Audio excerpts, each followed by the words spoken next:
surat penangkapan ini kalau disebarkan ke anggota-anggotanya membuat Netanyahu terbatas kemana dia bisa berpergian. Tetapi tidak memungkinkan dia dibawa ke Den Haag gitu kan. Kalau tidak ada polisi, apakah dari Israel atau di negara-negara peserta ya yang mau membawa dia. Karena kayak Prancis, Hongaria, terus kemudian ya pasti Amerika Serikat. Amerika Serikat bukan anggota juga. Mereka bilang, "Enggak, kita nggak akan tangkap si siapa Netanyahu untuk kita serahkan." Nah, tapi Kanada bilang, "Ya, pokoknya kalau juga saya dengar dukung ya." Ya, mungkin karena di Jerman juga Belanda ya. Gitu.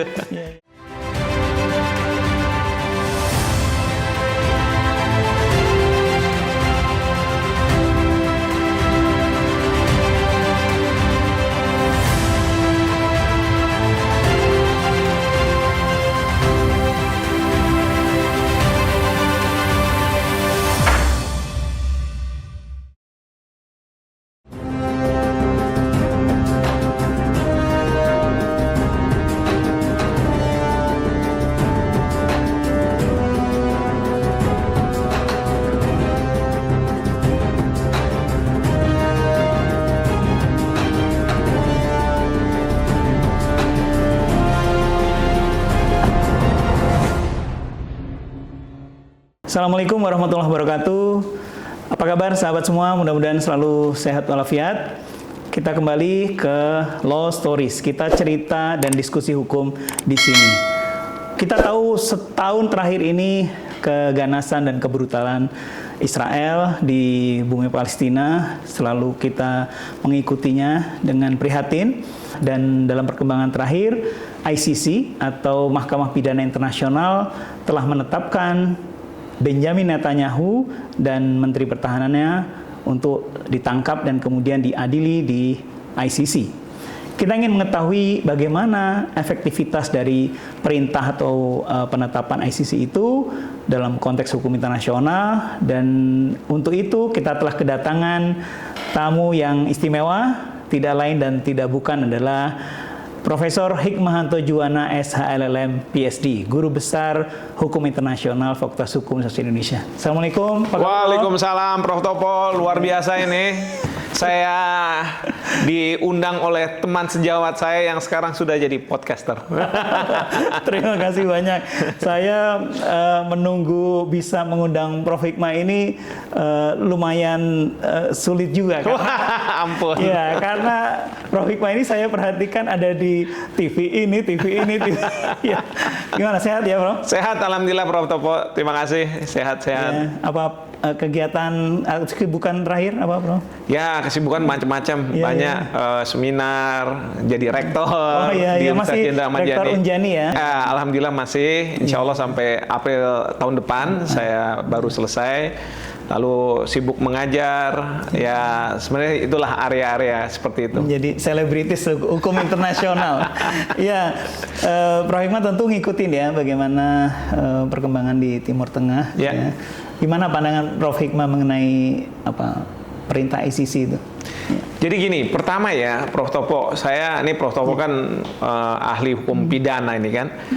Saya melihat kalau bicara soal kejahatan atau pidana itu bisa dibagi menjadi 3 kelompok. Pertama adalah kejahatan menurut suatu negara. Ya.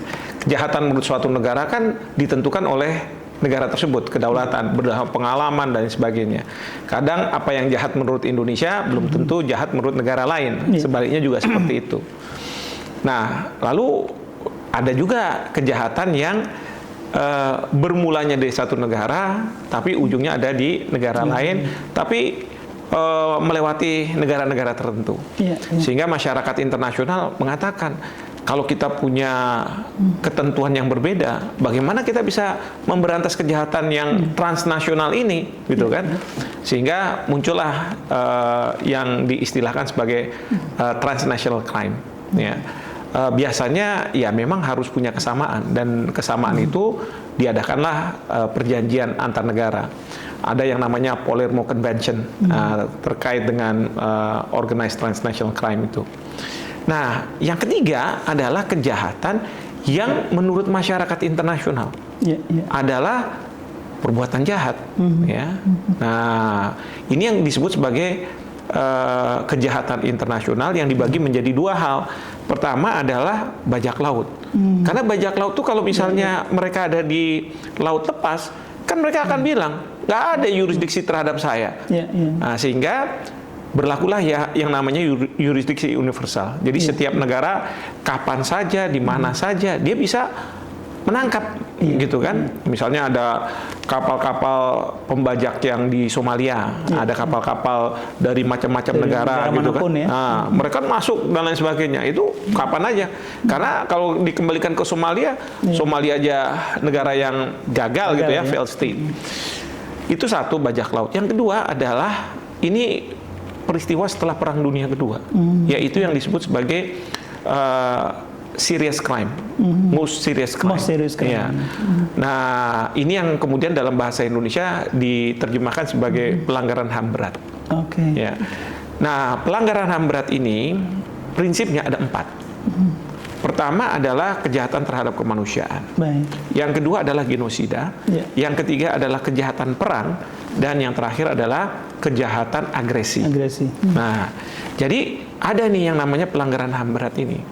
Nah, ini sebenarnya diawali ketika selesainya Perang Dunia Kedua. Para petinggi-petinggi yang menjadi penjahat tanda kutip perang itu diadili dengan apa? Apa dengan hukum nasional mereka? Kan nggak mungkin.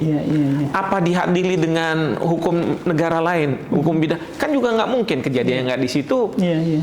Akhirnya mereka bilang, yuk kita sepakat membuat yang namanya International Military Tribunal, IMT. International Military Tribunal. Iya. Berarti baru di set up ya waktu itu. Baru di set up setelah Perang Dunia Kedua, adanya di 2 tempat. Di Nuremberg, karena waktu itu kan dianggap Jerman itu yang memulai perang, dan kemudian di Tokyo. Nah, atas dasar itu, lalu kejahatannya apa nih? Kejahatannya ditentukan, yang tadi 4 yang saya sebutkan tadi. Lalu kan masalahnya gimana nih? Kalau dalam hukum pidana kan pasal 1 KUHP kita bilang sebelum ada peraturan perundang-undangan nggak bisa dong kan gitu kan? Legalitas ya. Legalitas, asas legalitas, nullum delictum. Nah, akhirnya mereka sepakat, udah ini yurisdiksi universal bisa diberlakukan retroaktif. Surut ya? Surut, berlaku surut. Meskipun kan aturannya baru dibuat, tapi diberlakukan secara surut. Oke, jadi mereka sudah menentukan apa yang disebut sebagai pelanggaran HAM beratnya, dan yang kedua, nah ini peradilannya di mana nih? Ya kan? Belum ada ya? Belum ada waktu itu. Tapi kan waktu itu dibentuklah yang namanya IMT, International Military Tribunal. Itu dibentuknya berdasarkan perjanjian antar negara. Perjanjian antar negara, lalu kemudian pemenang perang ya, terus kemudian atas dasar itu dibentuklah yang namanya IMT. Nah, tapi dalam perkembangannya IMT ini kemudian dibentuk. Pertama adalah udah kita buat peradilan internasional, tetapi tidak didasarkan perjanjian internasional, didasarkan pada resolusi Dewan Keamanan PBB. Sebentar, Prof. Yang tadi berarti ad hoc ya, yang di Tokyo dan Nuremberg. Iya, itu ad hoc. Ya. Jadi untuk mereka-mereka pelaku kejahatan perang pada saat Perang Dunia II. Pada saat Perang Dunia Kedua. Jadi ad hoc, betul.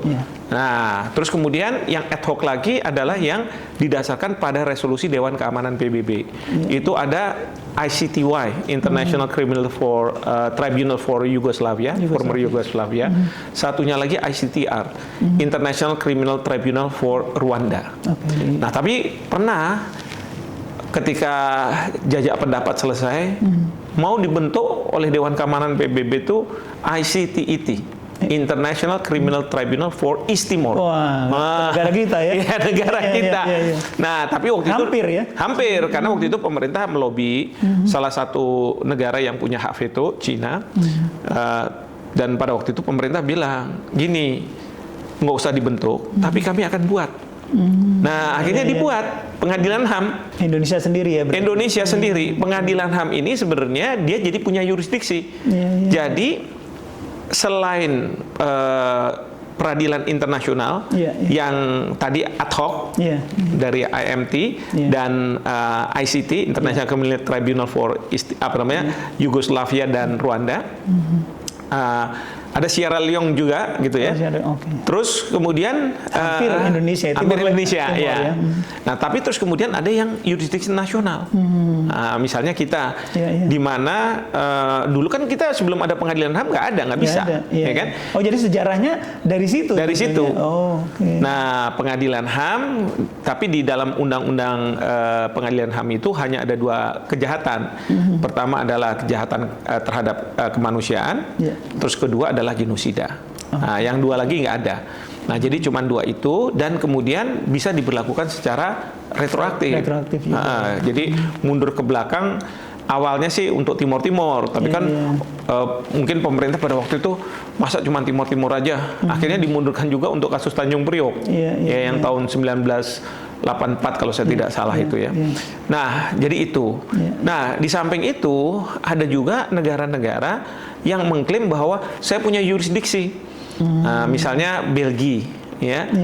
Pokoknya dia bilang bahwa pengadilan dia, walaupun warga negaranya bukan warga negara dia, dia menerima dari manapun sepanjang itu merupakan pelanggaran HAM berat untuk dibawa kemudian diadili di sana. Oh, jadi ini berbeda lagi dengan yang pengadilan HAM Indonesia. Indonesia, kalau Indonesia karena warga negaranya kan pelakunya. Dia di Belgia tapi berlaku untuk semuanya gitu. Tapi hukum nasional gitu kan.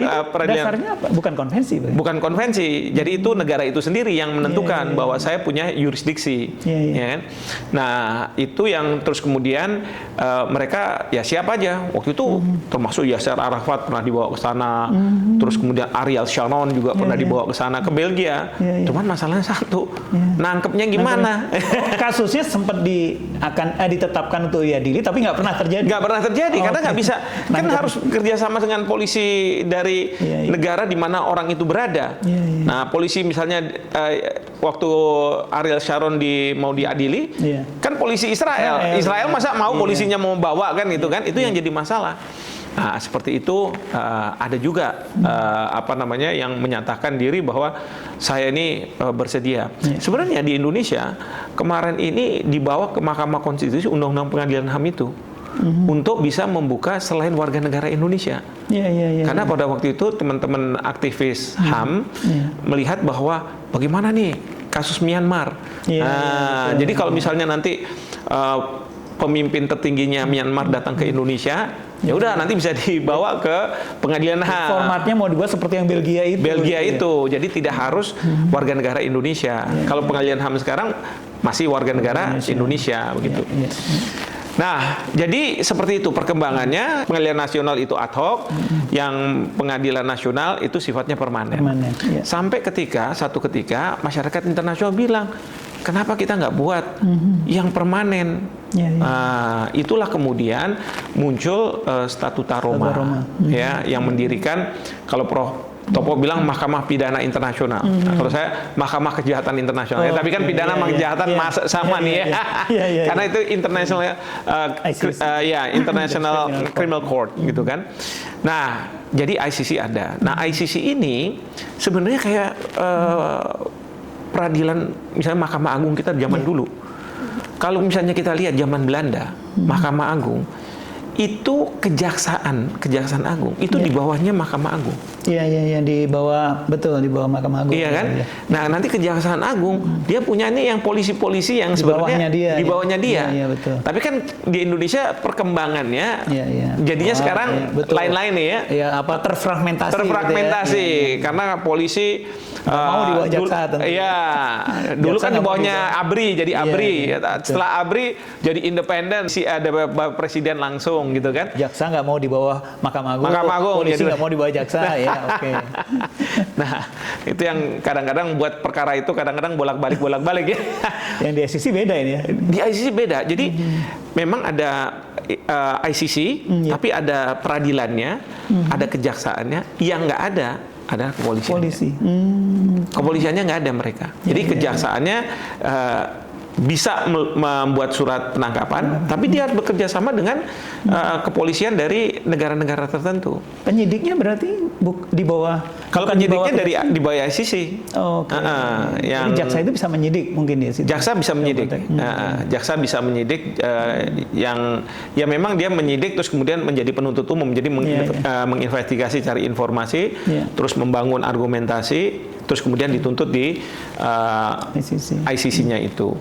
Nah, jadi dari cerita saya ini, kalau kita lihat apa yang terjadi di Gaza, ini ada 3 hal yang penting. Pertama adalah apakah yang dilakukan oleh sekarang Netanyahu ya, Netanyahu dan Menteri Pertahanannya Gallant itu, ini sudah genosida atau bukan? Karena menurut ketentuan ICC itu di pasal 5 itu disebutkan ada 4 kejahatan, yaitu kejahatan terhadap kemanusiaan, genosida, kejahatan perang, dan kejahatan agresi. Nah, yang disasar sebenarnya mungkin kalau nggak kejahatan terhadap kemanusiaan, genosida. Kalau di Indonesia itu di pasal 7 Undang-Undang Pengadilan HAM ada 2 kejahatan terhadap kemanusiaan dan genosida. Nah, jadi pertanyaannya adalah ini genosida atau bukan?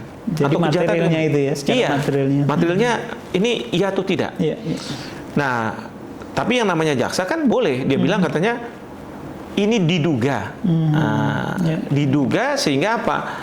Orangnya harus mempertanggungjawabkan atau ditanya dan lain sebagainya ya, diinterogasi supaya mereka bener atau enggak nih, gitu kan? Biar tapi nanti kan yang menentukan nanti biar mahkamah nanti. Kan? Itu yang pertama. Yang kedua adalah menurut ketentuan Statuta Roma sebenarnya hanya negara peserta saja yang negara pihak ya. Negara pihak yang warga negaranya bisa diadili sana.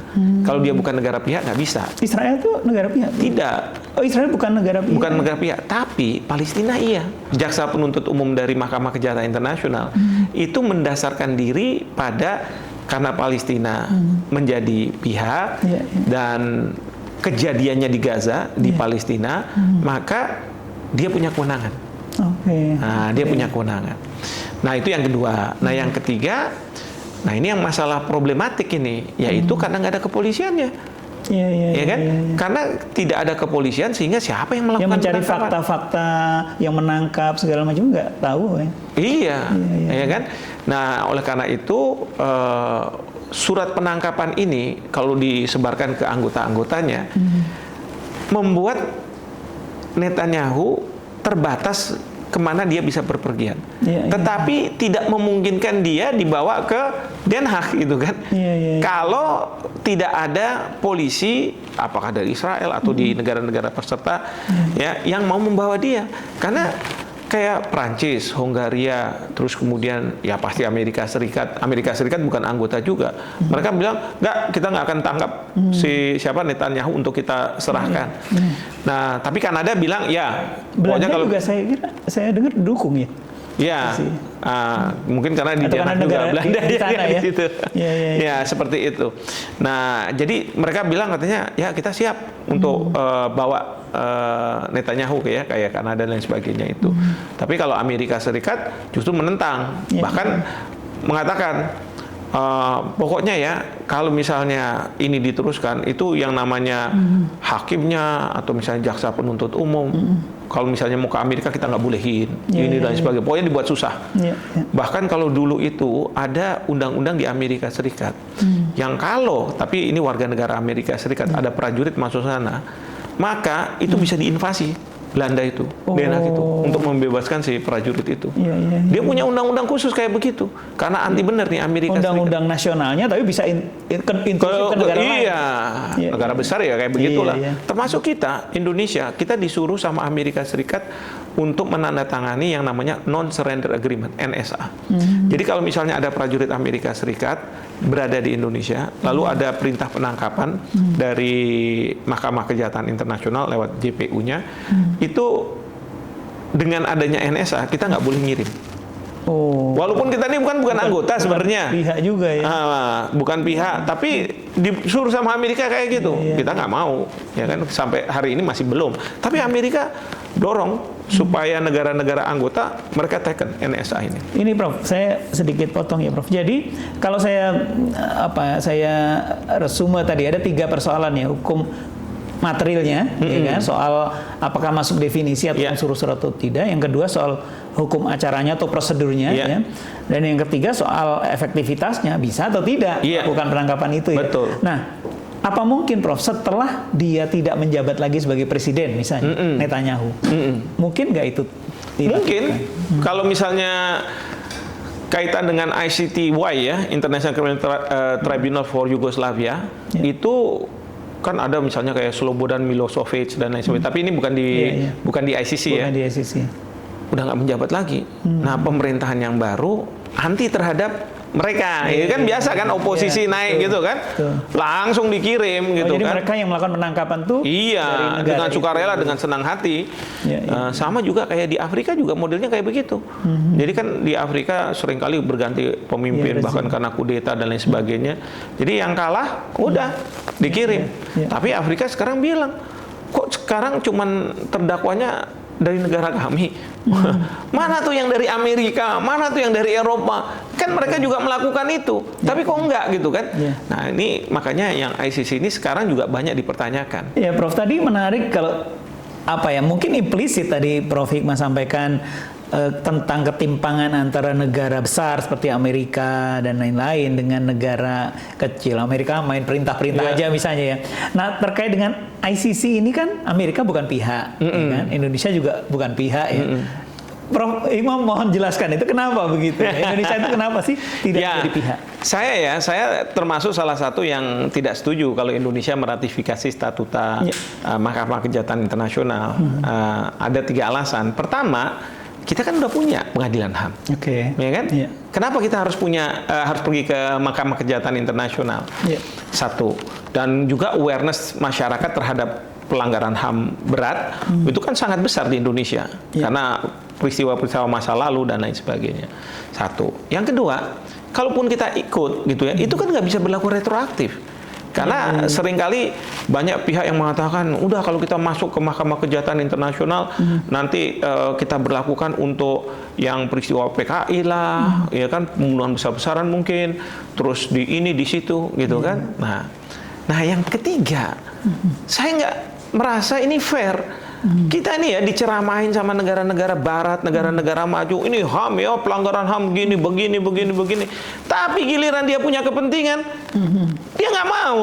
Satu, sekarang Netanyahu dibawa untuk diinterogasi, kemudian dibawalah ke mahkamah ya, untuk menentukan apakah memang ini genosida yang dia lakukan, atau memang hak untuk membela diri. Kan selama ini kan Israel selalu bilang bahwa yang kami lakukan itu bukan genosida. Kami melakukan ini karena kami mendapat serangan tanggal 7 Oktober dari Hamas. Dan kami serang balik, balas dendam. Ya mungkin kalau balas dendam tuh, lihat aja waktu Jepang menyerang secara mendadak Pearl Harbor. Ya kan? Amerika marahnya sampai ngebom 2 tempat kan itu kan? Nah, apalagi kayak begini nih, dia bilang mungkin kayak begitu alasannya. Tapi kan masyarakat internasional kebanyakan, dan kemudian juga masyarakatnya, bahkan masyarakat di Amerika juga menganggap bahwa enggak, ini udah genosida nih. Karena apa? Yang diserang bukan hanya pejuang-pejuang Hamas saja. Ya, sebenarnya sih targetnya ada 3 kalau dari pihak Netanyahu. Pertama, sandera dibebaskan. Yang kedua, petinggi-petinggi yang bertanggung jawab tanggal 7 Oktober itu harus ditangkap atau dimatikan, ya kan? Nah, yang terakhir nih yang nggak fair nih. Karena apa? Dia bilang, ini anak-anak kecil juga harus dihabiskan. Karena apa? Suatu hari nanti bisa jadi Hamas. Ya kan? Ini ibu-ibu, perempuan-perempuan juga harus dimatikan. Karena apa? Dia bisa melahirkan pejuang-pejuang Hamas. Ya. Karena dalam perspektif mereka, bagaimana caranya Gaza itu tidak melakukan serangan ke Israel. Selama ini kan yang melakukan serangan itu dari Gaza, bukan dari tepi barat, bukan dari West Bank, tapi dari Gaza. Nah, Gaza itu karena ada Hamas yang militan dan lain sebagainya. Nah, jadi gimana caranya adalah menghilangkan anasir-anasir Hamas, lalu kemudian juga membuat preemptive attack-nya terlalu dan membuat supaya Gaza itu kayak di tepi barat. Nah, ini yang menurut saya udah nggak fair nih. Kan perlu dipertanyakan. Jadi ke Mahkamah Kejahatan Internasional dikeluarkan surat penangkapan. Sebenarnya surat penangkapan itu nggak hanya kepada petinggi Israel, tapi juga Hamas juga, Muhammad Deif. Ya karena tadinya kan Sinwar udah meninggal gitu kan, terus kemudian juga Ismail Haniyeh tadinya, tapi udah meninggal juga. Sekarang Sinwar, si Muhammad Deif. Kenapa? Iya, Amerika membela Israel, artinya double standard. Double standard, ya kan? Yang saya khawatirkan kalau misalnya yang dari Palestina mungkin lebih gampang nyarinya dan kemudian dibawanya. Tapi kalau Israel, satu memang polisinya nggak mau, yang kedua Amerika Serikat sebagai negara yang besar dia akan mengatakan kamu macam-macam, awas. Karena Amerika Serikat itu sebenarnya gini, kalau kita lihat rakyatnya mungkin mereka udah nggak bisa lihat lagi. Tapi ingat, di sana ada lobby Yahudi, warga negara Amerika yang keturunan Yahudi, yang dia itu walaupun minoritas tapi mengendalikan perekonomian Amerika Serikat. Nah, dari mereka bilang ke presidennya, mereka juga penyumbang terbesar kalau ada pemilihan presiden. Udah itu nggak cuma satu calon presiden yang dia sumbang, pokoknya dua-duanya. Yang penting siapapun yang kamu jadi, ya kan, kamu punya utang budi sama saya. Nah, nanti kalau misalnya utang budi itu dibayar dengan apa? Dengan awas ya, kamu harus lindungi Israel, jangan kamu buat ini dan sebagainya. Nah, akhirnya apa? Amerika Serikat ada di belakang Netanyahu, sehingga udah polisinya udah nggak mungkin nangkep Netanyahu. Yang kedua, negara besar seperti Amerika Serikat selalu ngancam-ngancam ICC, sehingga apa? Itu nggak efektifnya karena kita harus bedakan ya, Prof. Topo ya, antara sistem peradilan pidana di dalam negeri dengan yang di luar negeri, yang masyarakat internasional ini ya, internasional. Karena apa? Kalau di dalam negeri kan ada yang lebih tinggi, gitu kan? Hakim bisa memerintahkan misalnya ini, itu dan lain sebagainya. Tapi kalau misalnya di dalam masyarakat internasional, tertinggi itu kedaulatan negara, nggak ada yang lebih tinggi lagi. Pemerintahan dunia nggak ada. Peradilan dunia tuh nggak ada. Jadi hanya negara-negara lebih kuat yang lebih kuat menentukan itu yang disebut sebagai hukum rimba. Siapa yang kuat dialah yang menang. Nah, sekarang Israel sendiri sih mungkin kalahlah dengan misalnya negara-negara yang kayak seperti Iran dan lain sebagainya. Tapi di belakangnya Israel itu adalah Amerika Serikat yang kuat itu. Itu yang membuat saya. Jadi kita nih kadang-kadang sama negara-negara Eropa diceramahin, pelanggaran HAM ini begini. Tapi giliran dia punya kepentingan, dia nggak jalan. Lalu kalau kayak begitu, buat apa Indonesia ikut di dalam statuta Roma. ICC ini, statuta Roma ini kan? Saya rasa enggak lah. Jadi kita pengadilan HAM kita itu lebih dulu daripada ICC ya? Sebenarnya enggak. Pengadilan HAM kita kan tahun 99, ya kan? ICC udah lebih dahulu. Ya, makanya kita mengadopsi dua kejahatan yang ada di dalam ketentuan yang ada di dalam ICC itu. Hanya dua ya? Hanya dua. Apa dulu pertimbangannya yang hanya dua, yang dua lagi tidak itu, Bang? Ya, karena gini, kalau misalnya kita bicara hukum perang, ini kan Indonesia, kalaupun ada perang itu pasti di Indonesia. Kan kita nggak mungkin kayak Amerika Serikat negara lain ya, ke negara lain gitu kan. Nah, ini yang lebih ke yang negara lain, kayak misalnya Jerman waktu dia kemana-mana kan ke negara lain, Jepang ke negara lain waktu itu kan.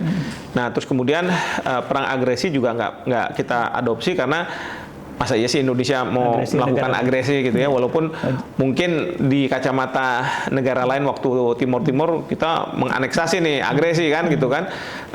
Tapi kan dari sisi kita mengatakan enggak kok, ini rakyat Timur yang mau bergabung dengan Indonesia. Jadi yang paling relevan dua itu ya, Bro? Yang relevan cuma dua itu aja. Nah, ini saya mau selain isu Hamas tadi ya, isu Palestina, Gaza dan sebagainya, saya juga tertarik dengan, karena saya dengar Prof. Hikmah berapa kali memberikan komentar juga soal gonjang-ganjing di pemerintahannya Netanyahu. Apa benar sih, Prof? Netanyahu itu sebetulnya sudah banyak di demo, ingin diturunkan oleh warganya dan sebagainya gitu? Iya, di dalam negeri Israel ada, walaupun jumlah mereka tidak sebesar yang mendukung. Yang mendukung masih banyak ya? Yang mendukung masih banyak, dan mereka kan sistem parlemen. Jadi kan kalau misalnya diadakan pemilu, bisa aja dijatuhkan gitu kan. Tapi justru kalau diadakan pemilu, Netanyahu malah menyerang habis-habisan ke Gaza luar biasa. Karena apa? Dia mungkin dapat support Wah, ini nih pemimpin yang kita idam-idamkan. Tapi bagi masyarakat Israel yang rasional, mereka akan mengatakan gini, Netanyahu menyerang Gaza justru akan membahayakan kita. Karena kalau kita ini pergi ke luar negeri, orang tahu bahwa kita dari Israel. Marahnya orang di luar negeri terhadap Israel akan dia lampiaskan ke kita. Dan kita menjadi tidak aman. Gitu kan? Itu satu. Yang kedua, oke, kalau misalnya Israel ini mau menyerang terus, tapi pertanyaan sampai kapan? Karena kan sekarang ini boleh dibilang ya, perang ini kan perang antara dibilang proksinya Iran.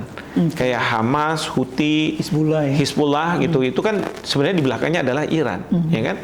Nah, nanti kalau misalnya terjadi perang terbuka antara Israel dengan Iran, dan itu sudah didahului kan, ya kan, serangan-serangan, walaupun ya mereka saling ngasih tahu lah sebenarnya, nggak sampai fatal bener gitu ya, karena banyak pertimbangan.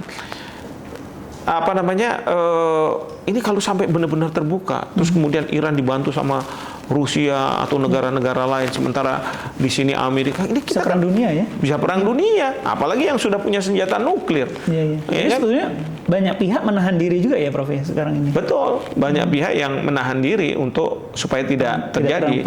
Sebenarnya kalau misalnya saya lihat ya, zamannya sekarang ini Presiden Joe Biden masih mengupayakan ada gencatan senjata, minta Israel untuk menghentikan. Tapi yang saya khawatirkan nanti kalau sebentar lagi Trump ini jadi presiden, dia ini akan agresif. Karena apa? Ingat ya, pada waktu Israel menyatakan bahwa dia akan memindahkan ibu kotanya ke Yerusalem. Padahal Yerusalem itu kan sudah ada resolusi Majelis Umum PBB bahwa ini tempat untuk 3 agama, tidak boleh dikuasai oleh salah satu pihak dan sebagainya. Ini dijadiin ibu kota, dan Amerika Serikat mendukung dengan dan sudah memindahkan kedutaan besarnya ke sana pada masa Trump.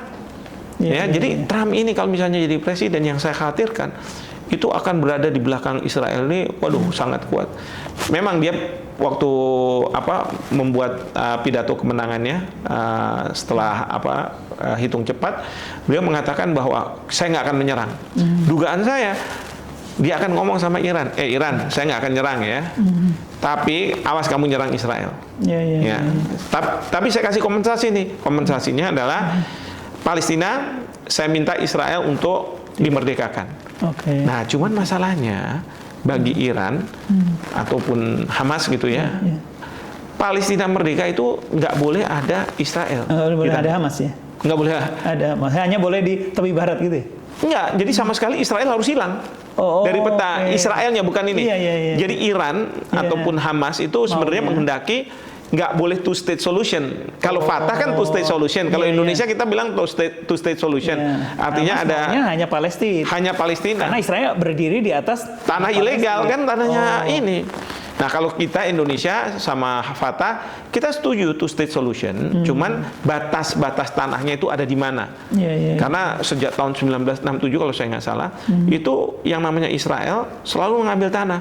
Ada tanah kosong, udah jadiin pemukiman. Nanti orang-orang Yahudi seluruh dunia, ayo kamu bermukim di sana, gitu kan?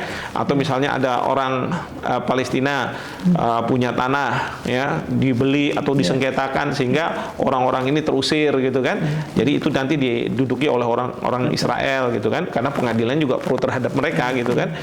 Nah, jadi ya, itu perbedaannya. Jadi rumit juga ya, Prof. Rumit ya. Trump mungkin akan bilang, Iran, ya, kamu jangan serang, tapi Palestina saya akan merdekakan.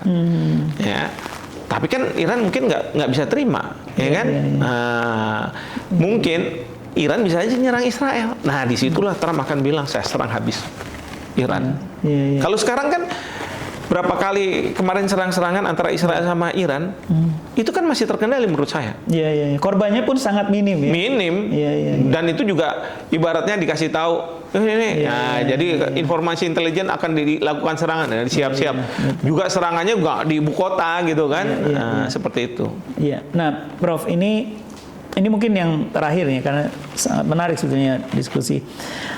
Terkait dengan politik ya, Prof, ya. Apakah sebetulnya masing-masing negara ini, misalnya Iran atau Israel atau yang lain ya, itu mereka nyerang dalam skala yang terbatas, atau tidak menyerang, atau misalnya Israel terus menyerang Gaza, itu semua untuk komoditas politik masing-masing negara.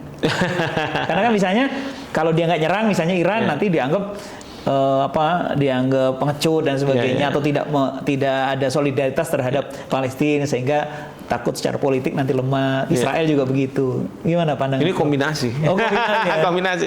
Jadi ada prinsip mungkin, ya ada prinsip yang harus diperjuangkan. Tapi ketika memperjuangkan prinsip itu, mungkin untuk para politisinya juga, ini bisa menjadi modal saya untuk mendapat dukungan dari rakyat saya, atau saya harus melakukan ini, kalau misalnya tidak maka saya akan dijatuhkan nih sama rakyat saya. Jadi memang kombinasi seperti itu. Jadi kalau misalnya saya melihat gak usah Iran ya melakukan serangan-serangan itu, rakyat Iran itu sebenarnya udah gemes. Ini kok Israel bisa melenggang kayak begitu? Jangankan rakyat Iran, rakyat dunia banyak juga yang gemes nih dengan Israel, ya kan?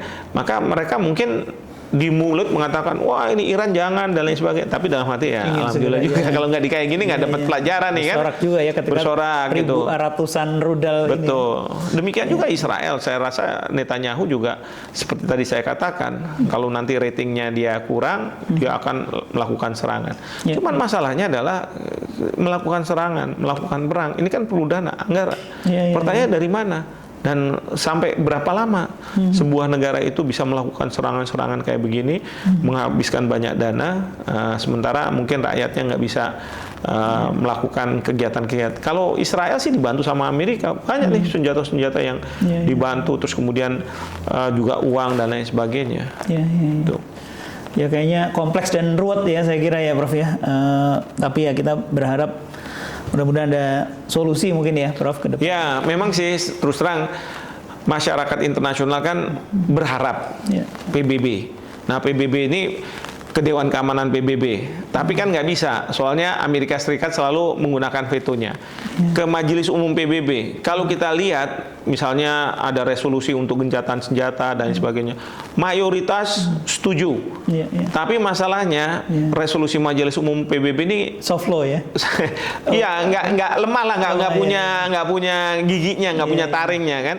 Lalu kemarin ke Afrika Selatan mengajukan gugatan ke Mahkamah Internasional, mempermasalahkan karena Israel dengan Afrika Selatan adalah anggota dari Konvensi Genosida. Apakah yang dilakukan oleh Israel ini merupakan genosida atau tidak? Ya kan? Tapi ini prosesnya kan panjang. Sebenarnya Afrika Selatan maunya itu memang ini panjang, tapi berharap bahwa Mahkamah Internasional akan membuat putusan sela untuk minta Israel menghentikan serangan. Nah, itu tapi masih belum juga nih kan. Apalagi Israel bilang, enggak, saya nggak mau, masa bodoh. Si Pak Netanyahu itu bilang, pokoknya enggak PBB, enggak Mahkamah Internasional yang bisa menghentikan Israel.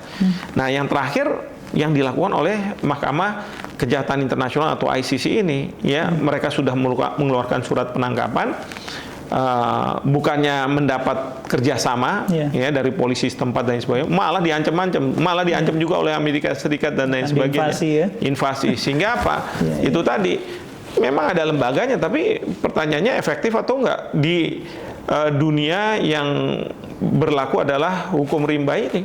Begitu.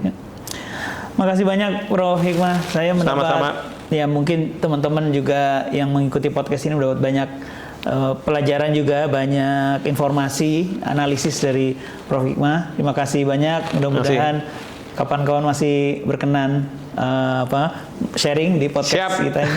Ya, makasih.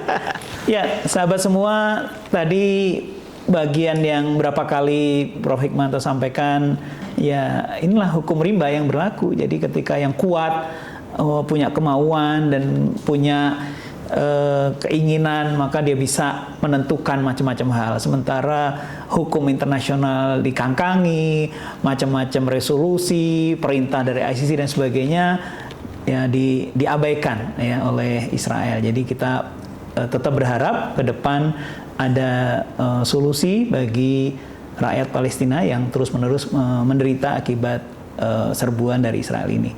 Kita bersyukur kita mendapatkan banyak sekali informasi, analisis dan sebagainya dari Pro Hikmah Tujuan. Kita ketemu pada kesempatan yang berikutnya. Assalamualaikum warahmatullahi wabarakatuh.